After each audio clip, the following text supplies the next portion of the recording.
Let's get a response on coral reefs here before we go on. Well, I mean, there are coral reefs that don't lay down annual layers. There are those that do. And when those that do, we see that there's more layers in them than you would get in a year. And we also have independent ways of dating that those coral reefs really are 400 million years old.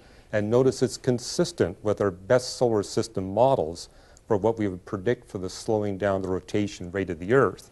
And incidentally, the slowing down the rotation rate of the Earth is one of the most phenomenal design evidences for supernatural design we see in the solar system.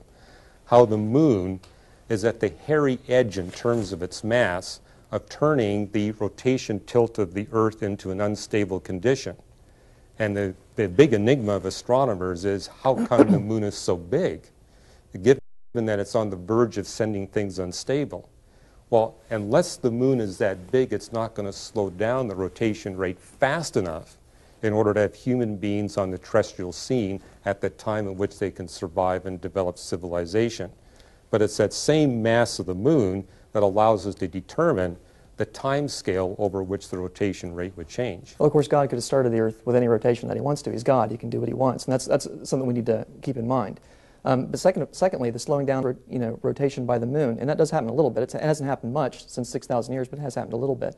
But that actually causes the moon to move away from the Earth. And this turns out to be a problem for the 4.5 billion years, because if you run the equation backwards, and I've done this myself, so I know it's accurate, if you run the equation backwards, the Earth and the moon touch at 1.4 billion years in the past. So this turns out to be a problem.